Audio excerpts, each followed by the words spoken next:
tonight, inshallah. And also, if he has time, I would like to listen to his story on how he became Muslim, inshallah. Jazakallah khair, you're going to be using this mic. Can I do it after? Yes, absolutely. Okay. All right. Is this on? Yes. Bismillah. Bismillahirrahmanirrahim. Assalamu alaikum. Assalamu alaikum. All right. Alhamdulillah, I'm so honored to be here tonight with you all. This documentary that we're going to see tonight was produced 3 years ago in 2018. Was it 3 years or 4 now? Almost 4. We went on a civil rights pilgrimage of sorts to Alabama.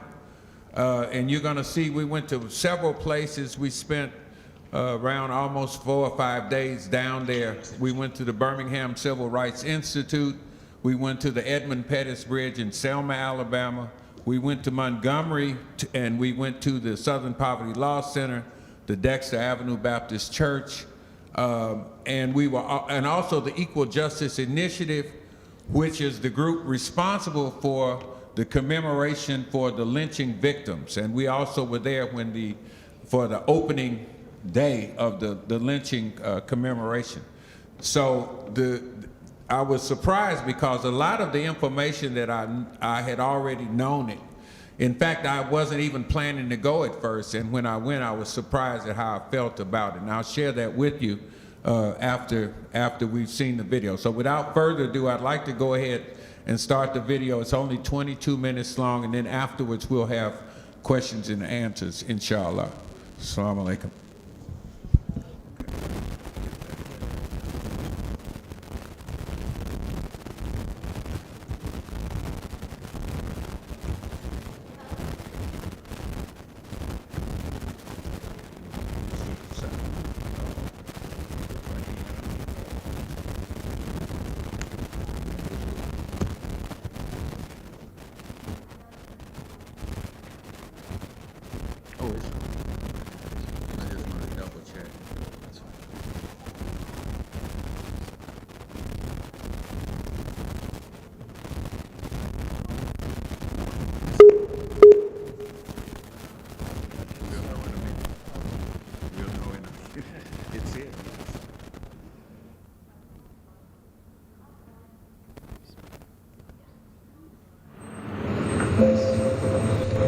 I was born and raised in the South, in Virginia, and I lived in the Deep South for a good part of my life. And so this is a very solemn and very important event in my life, to go back to ground zero. You read about it, you've seen it on television, you've seen film footage. To go back to where it actually existed in person is extraordinarily traumatic and extraordinarily personal. But for my soul, this is good for me. And I hope and pray Allah that everybody, each and every person here, takes a bit of that with them to never, ever, ever forget. Ya Allah, please have us have a safe journey as we are here in these days, recognizing the struggles of the African American people.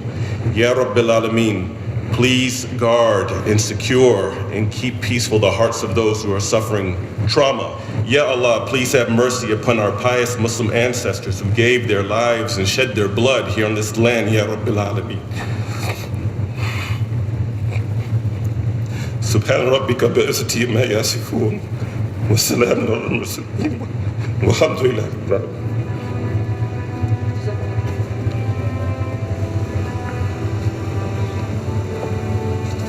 It's very important for us to understand that the United States of America was built by African Americans, but not for African Americans.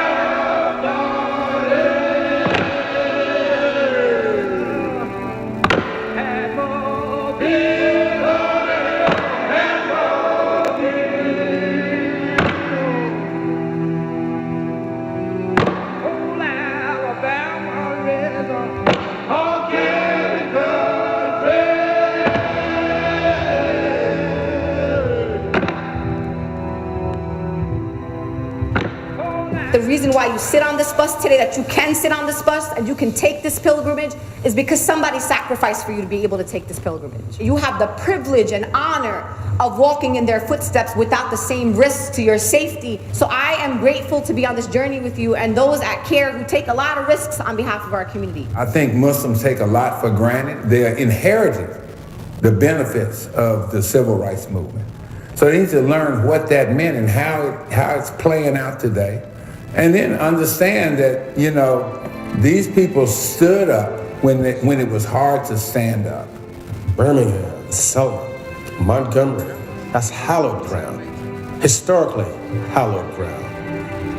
Welcome to the Birmingham Civil Rights Institute. I need you to think for one moment, what must it be like to be untouchable all day long? There were even laws that said that you couldn't look a person in their eye. It's a crime called eyeballing. In Alabama in 1900, we craft a constitution that is infamous as the longest constitution in the world. The United States Constitution has 27 amendments. Alabama's Constitution has over 860.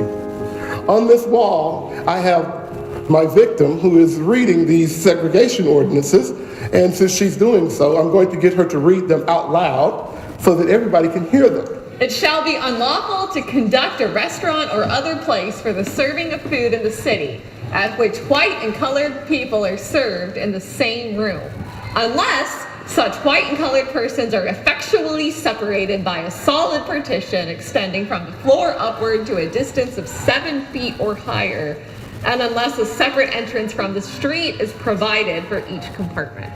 You know, I grew up and lived through a lot of this stuff, and I know pretty much have seen all of it, all the major events. Our history books don't tell the whole story.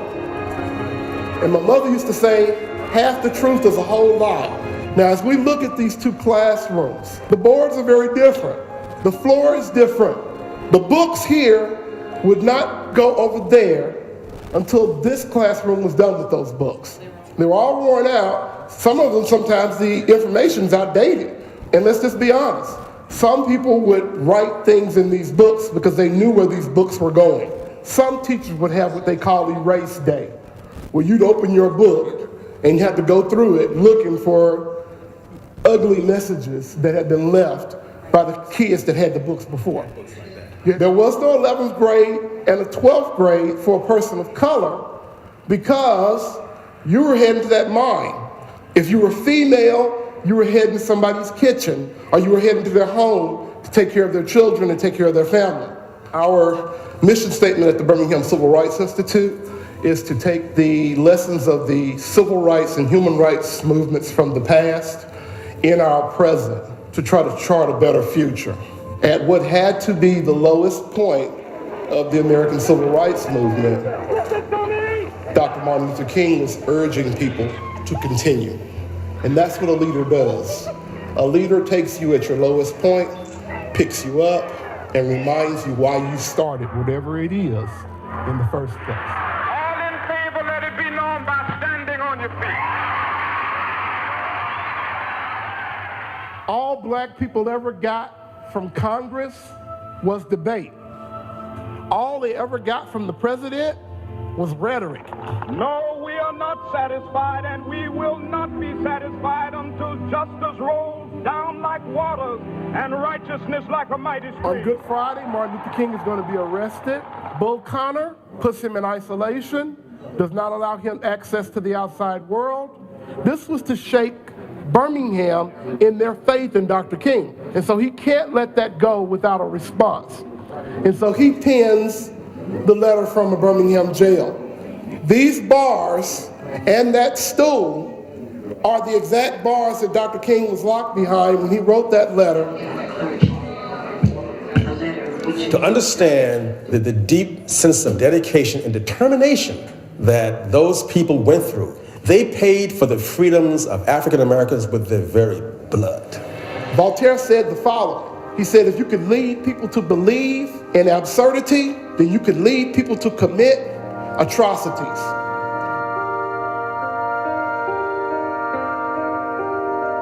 That information hit me again today. I mean, I saw this stuff as a child. I was a teenager when Dr. King was killed. You know, sometimes I feel like we get lost in the work. We don't really understand what civil rights mean. These people weren't looking at things like how much money they had. Dr. King died poor. Malcolm died poor and young, both of them, with small children. That's what I mean by sacrifices. They knew.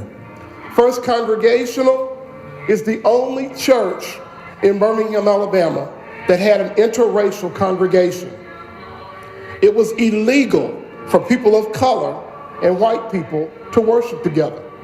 But when we look at these churches, most notable is 16th Street Baptist Church. Was known as everybody's church because it was the largest facility in the black community in Birmingham. The first four-year high school for black students was born in that church.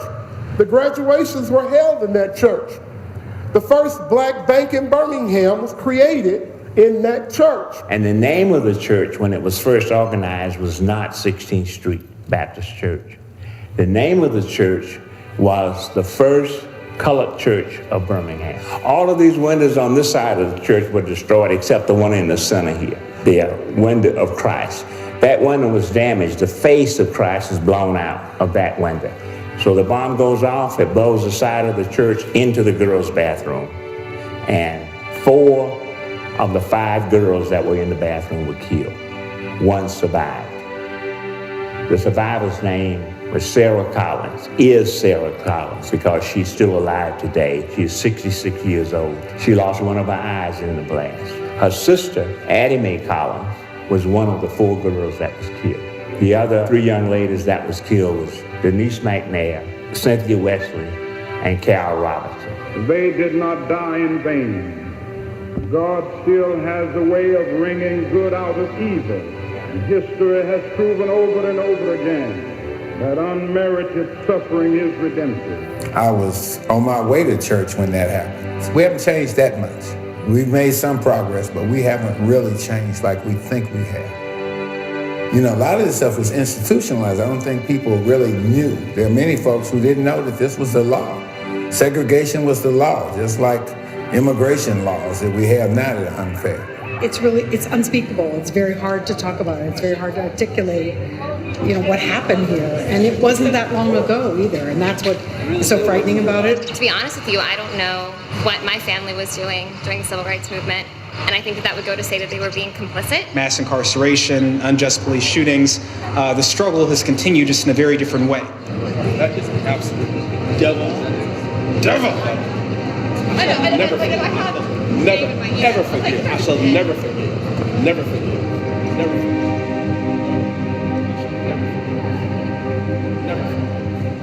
No matter what happens to us, there will be nothing near what has happened to African Americans hundreds of years ago and what continues to happen until today.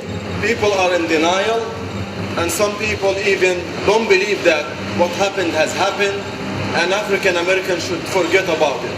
They cannot forget about it, and we have to recognize what happened for so many years and pledge our organization to be true fighters for justice. This is the place where they were confronted by the police, who were ready to kill them, to beat them, and stop the action and stop the march. And today we are walking free of fear, but the struggle continues for their people and for us and for all humanity.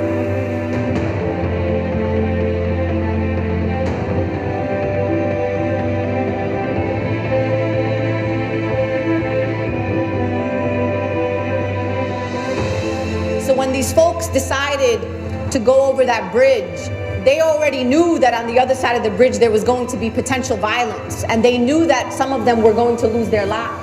But they went anyway. And one of the things that I always say to our Muslim community, and a lot of those people, if not all of those people, we forget in the civil rights movement at the time, were people of faith. They believed in God. The Evans Pettus Bridge, the Bloody Sunday. You see the pictures, you see the video. It affects you in a certain way, but not like when you are there and you're seeing the history of it unfold. This whole thing about civil rights is based on the faith. What happened here in this state and other states was legal. It was legal. Segregation was legal. These people were breaking the law. And this is the real struggle. The real struggle is not what they're doing. The real struggle is how we are responding to it. People claiming to be Christians were beating up on other Christians. That's the struggle. It's the psychological effect.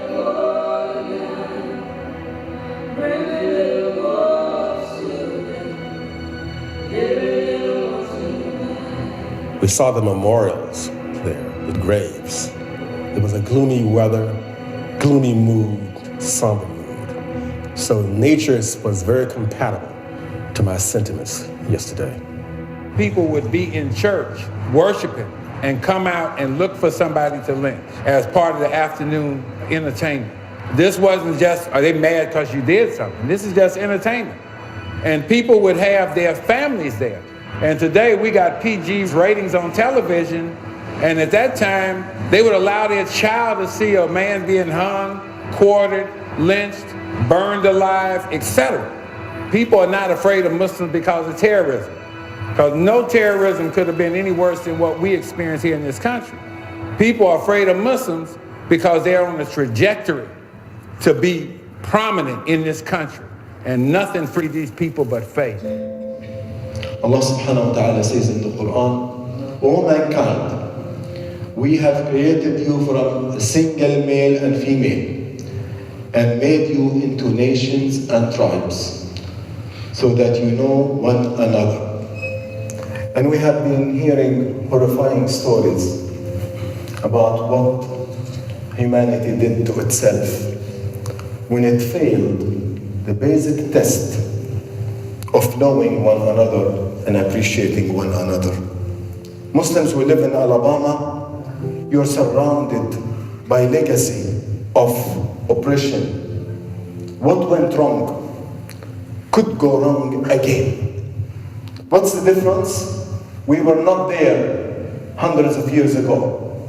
The thing is, we are here today.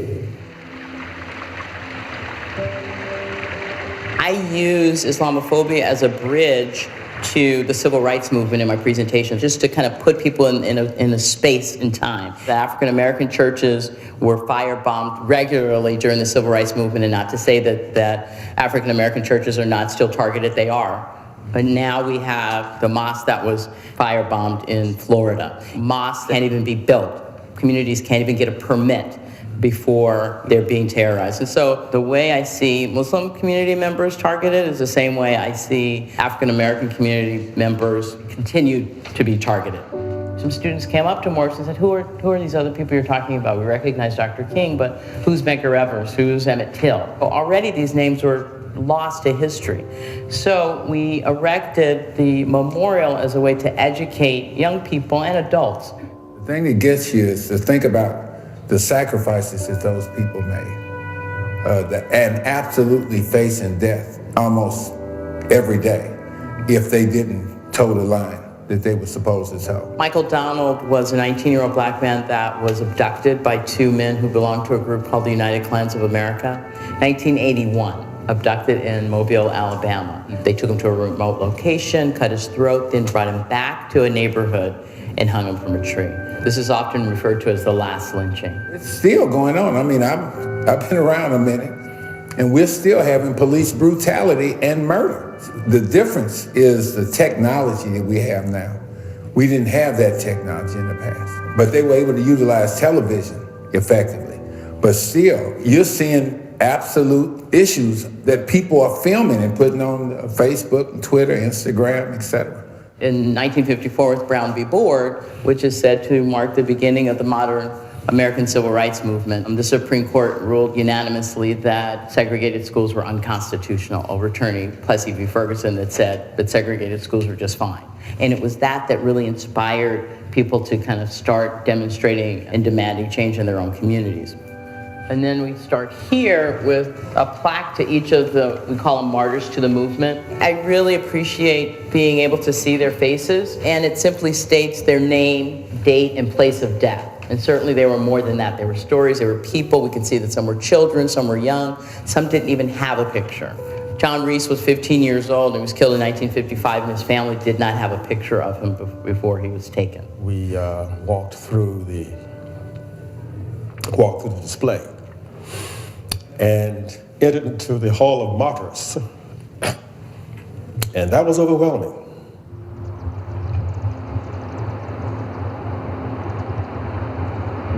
The area where we're going to Montgomery was actually one of the most prolific slave markets in the Americas. National Memorial for Peace and Justice will open to the public April 26th. It contains 805 steel markers, one for each county where lynchings took place. So you start with them at eye level, and then on this corridor, they begin to rise. Montgomery is the place where people stood up to fight against segregation. And they were confronted with dogs and with police officers with batons and fire hoses, and they were brutalized and jailed, and some were killed, and yet they kept fighting. Following enslavement, we had decades of terrorism and violence, and people don't realize that the demographic geography of this nation was shaped by this terrorism. The black people in Cleveland and Chicago and Newark and Detroit and Los Angeles and Oakland did not go to those communities as immigrants. They went to those communities as refugees and exiles from terror. And in this new America, we're going to create something, I hope, that feels more like justice and equality and fairness. But we have to understand the kind of America we have created to understand the kind of America we need to create. I'm proud that CARE came to be a part of the celebration of these new institutions. And I look forward to the partnerships that we create, that we sustain by holding one another, supporting one another, loving one another in that struggle for justice. So I want to thank everybody at CARE for being a part of this moment, of this history, of this journey.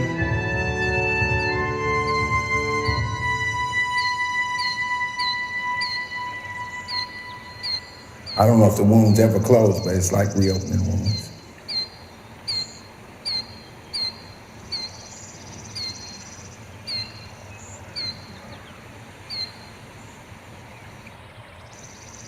I'm not the same person that I was when I came down here.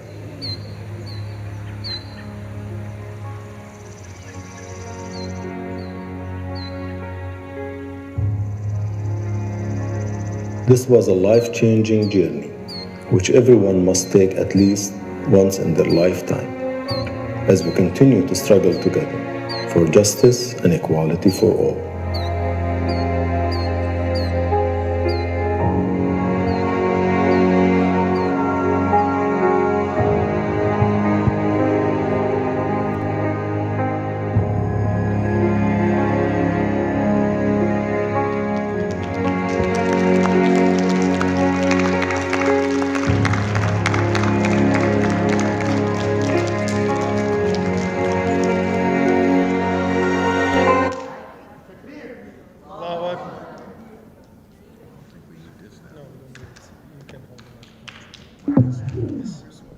Assalamu alaikum.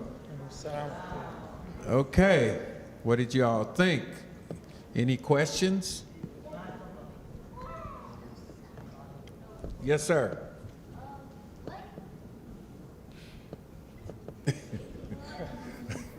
What is the question? What did he say? Why not? He didn't want to say anything? All right, any questions? I mean, anything. You can ask any question you feel like asking. Yes, sir. I can't hear. Can you stand up? What? Why was it so sad? Yeah, I asked myself that question. Well, it's sad because of, you know, man's inhumanity to man. Oh, now I see a lot of hands. Okay, I guess he broke the ice. Okay. So we take a question from the sister We'll side. take one from the brother side, one from the sister side. Any questions on the sister side? Yes, ma'am. So how can we learn from this? What actions can we do in our lives to make it? What can we, let me turn this off. You say, what can we learn from this? Yeah, so as youth, what can our youth collectively learn from this? And you know, I've always had mixed feelings about this month, which when I was a kid, we had Black History Week. It wasn't even a month. It didn't become a month until 1976. And the reason that I have some trepidations about it is because sometimes the focus is always on all the ugly stuff that happened. When in fact, African American history or black history in this country is much more than that. So the lessons to be learned from it is that, you know, despite, and this is what I get from it personally, is that, you know, despite how horrible the treatment was and how bad of a history we have, there was a lot of progress made, and we created a lot of genius within our community. So when you start talking about black history, you think about MLK, you think about Malcolm, you think about Rosa Parks, but we don't think about Daniel Hale Williams, who was the first surgeon to do a heart transplant. We don't think about Charles Drew, Gwendolyn Brooks, Paul Lawrence Dunbar, Benjamin Banneker, et cetera, et cetera, et cetera. And the list just goes on and on and on. W.B. Du Bois, the first graduate from Harvard.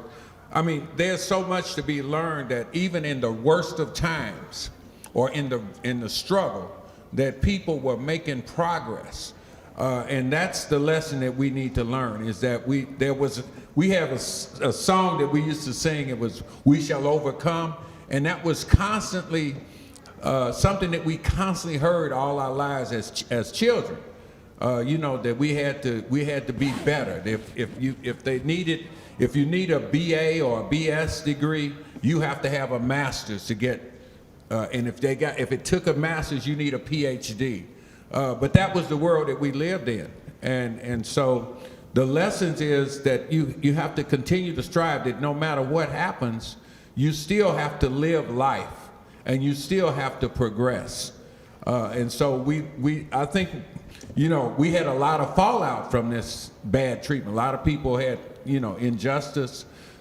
A lot of folks went to jail for no good reason, killed for any little thing that you could think of. But despite all of that, we had a lot of progress that took place. So that's the lesson to be learned, as far as I'm. Okay. The boys are very excited because they see themselves on the screen. So they're becoming famous now. All right. Boys side. Yes, brother. Okay. Yes, sir. What's that? Did you walk with Oprah? No, I didn't walk with Oprah. No, Oprah, that was a clip. That was a clip because Brian Stevenson, the guy that you saw there that was explaining the Peace and Justice commemoration, he was the founder of that. And I met him several years ago in Houston. He came there for a Houston Peace and Justice Center program. And he was just explaining that whole thing to Oprah before it opened. So that's what it was. I wasn't walking with Oprah. Yes, ma'am. Yes, I was in the video. He was the narrator of the video, so if you... Yes, sister. What's that? Why don't you give him a... Yes. Yeah, because I can't. All right. If anybody has questions, here we go. Yeah, that's it. I was asking if you know anyone personally who was alive back then during that time, who's still alive now. What'd she say? So she's asking if you knew any of these civil rights figures, if you knew any of the people in this documentary. Did I know them personally? Yeah. Well, I knew people working in civil rights all my life. I didn't know Dr. King. I didn't know Malcolm. I mean, I was a teenager when they were killed. So I knew who they were, and I saw their speeches. I saw marches. I saw the bombing of the 16th Street Baptist Church. I was on my way to church when I saw it. You might have heard me say that in the video. Yeah. And I was around the same age as those little girls. And so that really stayed with me a long time. I mean, even today when I think about it, it's kind of bone chilling. But no, I didn't know any of those guys personally. I knew a lot of civil rights workers because it was more than just the leaders. But there was, you know, one of my mentors was a lady, Miss Ruth Waller, who actually took us all under her wing at a young age. I was like 14 years old when I started doing a lot of advocacy work. And I was going to city council meetings and all kind of stuff then. So I knew all of the people in that circle, you know, but I didn't know the main folks. SubhanAllah. Another question from Yes, this sir. brother. What? Say it again. When did the idea of segregation? Oh, that's, I don't know how long that's been going on, but ever since, I would say is when we started having people enslaved in this country, at least that long. All right, we got a really rough history in this country. It wasn't just slavery, but we had Anti-Chinese Act. We had acts against keeping people from Arab and African countries out of this country. Back in the 1800s, in the late 1800s, there was a law, the immigration laws back then wouldn't even let people in. So it's been going on a long time. Jazakallah khair. We have a question over here. Okay. Assalamualaikum. Wa alaikum salam. So what actually made the slavery stop? Like what was the final thing? What actually made what now? When the slavery stopped, what was the final thing? Was it the declaration? What actually made it start? Stop? Yeah. Oh, God. War. It was war. Look, we you know, this country went to war in 1861 because of, you know, the difference in the North and the South. They were fighting over the right to have slaves. They'll say, today you'll hear people say stuff like it was about states' rights and all this other stuff, but it wasn't. It was about slavery. And slavery stopped because of war. They just had a war and they said it's outlawed and that was the end of it. But it didn't end there now. I mean, we ended that, and then after that we passed the 13th Amendment, and then people started doing, we had the Jim Crow era, which started in 1877. So then we started to enslave people legally.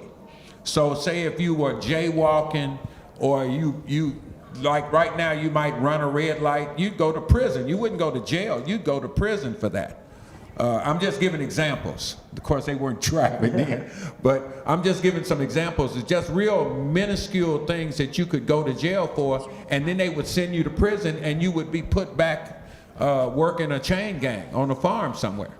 So slavery officially ended in 1863 with the Emancipation Proclamation. 1865 was the 13th Amendment. And just to give you an idea of the length of time, my grandfather was born in 1865, 10 months after the 13th Amendment.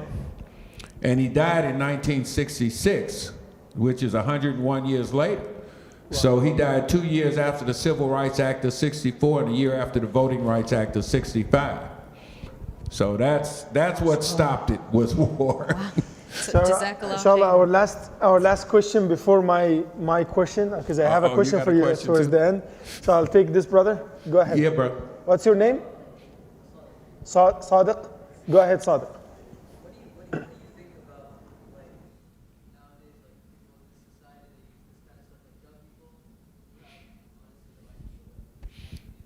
I can't hear him. I will give him the microphone. I'm sorry, bro. I couldn't hear you.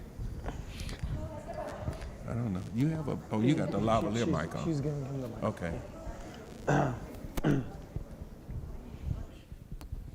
So like nowadays the term like racism, it's changed a lot, right, in the society, because like people they for the smallest thing, right? I'm just asking, like, what do you think about how like some young people or whatever use this kind of stuff for like small reasons?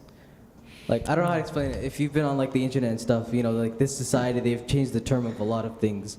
Like the term racism, it has now changed a lot, and now people use that kind of stuff for the smallest things. So I think your question is define what racism is, right? And nowadays people are using this term for everything. So you're trying to understand from his perspective what racism is? Yeah, no, I'm just like wondering what he thinks about all this. Like, well, personally, I mean, I don't know that racism's going to ever just go away. I think it's the part that gets. Is he listening? Okay, the part that I consider the most damaging, I guess, is the discriminatory stuff. You know, people are going to think what they think, and there's no way that you can change that. Only Allah can change their heart. But the part that we fought against was about the discriminatory. We didn't get too bent out of shape because somebody called names. All right, today people, you call them a name or something, everybody makes it makes headlines.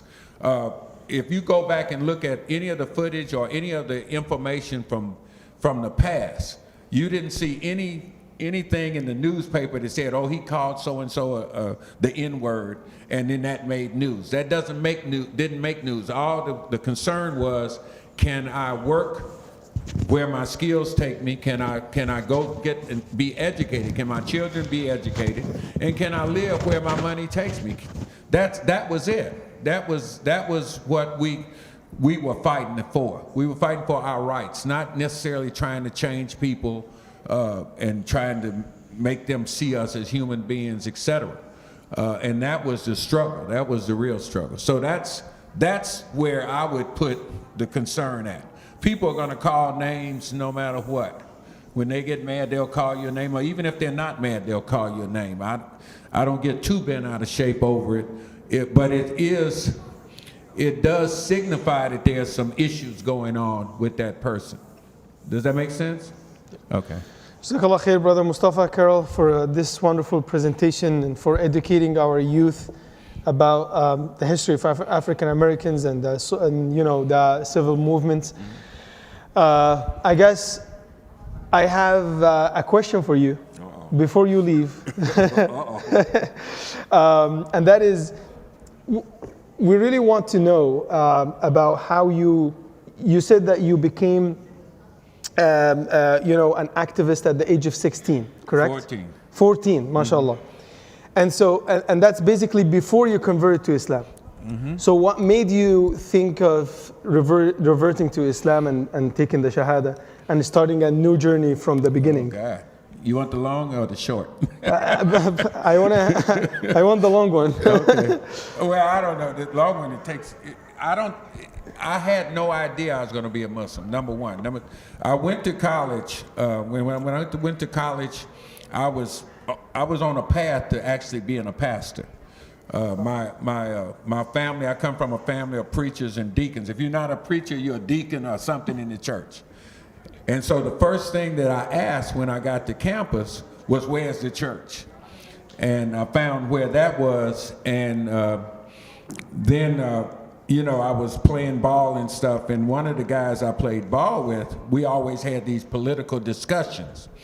And one day the political discussion gravitated towards a religious discussion. And he told me he was a Muslim. I said, really? I said, who are you with, the nation? And he said, no, I'm an Orthodox Muslim. And I said, really, who do y'all follow? That was my response. Yeah. And so that he started introducing me to some brothers, two of them. One was from Nigeria, this brother named Dati Abubakar, who had just gotten his PhD, who introduced me to the imam of the masjid on campus. Yeah. But before I met him, I went to see the Nation of Islam. They were speaking on campus at the Black Culture Center. I went to see him, and while I was sitting, they were giving this spiel. You know, the old Nation of Islam was, you know, anti-white man this and the white man that and so forth. And when he finished talking, there was a brother sitting in the audience with this real pleasant smile on his face. And he stood up after this brother finished talking, and he said, brother, in broken English now, mind you, he said, brother, Islam is for all the people. And when he said it, it caught my ear. Wow. And I went and I met with this brother for like 3 days. And on the third day that I met with him, I said, okay, that's it. I want to be Muslim. SubhanAllah. And he looked at me and said, are you sure? Because, you know, I was a kid. And so he thought I was just going through a phase or something. But no, so he gave me, I took my shahada in this apartment with his wife. He was married. I got a longer story. I got to share like this. Few broken English words can change someone's life. I mean, he didn't speak English well. But everything that he said in the 3 days that I was with him, it was on point. Everything that he said was on point. And he was from Saudi Arabia, by the way. I didn't know where he was from. I just knew he was new in the country. He said Islam is for all people. He said Islam is for all the people. That was all he said, and it caught my ear, and that was it. Subhanallah. So after I took my shahada, I said, I need to go home and talk to my folks. I said, what should I tell my parents? And he said, just tell them that you've extended your faith. So I called my dad, and I said, Dad, I want to come home and talk to you. I've become a Muslim, and I want to come home and talk to you and Mom about it. And he said, well, come on home, boy. That's how they talk to you. He didn't mean nothing. You were terrified, of course. Oh, yeah. So I got home. When I got there, my father had went out and bought books on Islam, and he started telling me what it was about. Wow. Yeah, so it was really non-eventful. I mean, my parents were pretty good about that. I didn't have none of the challenges that other people have. Now, here's the good part. All of it's good. Yeah, it's all. But here's the good part. I went on Hajj in 2016, and I hadn't seen this brother. I mean, he passed in '96, but we had stayed in touch up until that point, up until '80. Do you still remember his name? Oh yeah, Mani Al-Johani. Say it again. Mani Al-Johani. Mani Al-Johani. Yeah, and he had passed. He had a car accident and got killed in '96, and I always wondered whatever happened to his family and him and all Allah that. bless his soul, ya Rabbi. So I went, when I was on Hajj, the sheikh that I was with, he said, he asked me the same question you did. How did you come to Islam? And I told him, and I gave him the whole story, and he said, oh yes, we know him. He said, we know Mani Al-Johani. And he said, Brother Mustafa, would you like to go on Saudi TV? And I said, doing what? And he said, just tell them about Islam in America.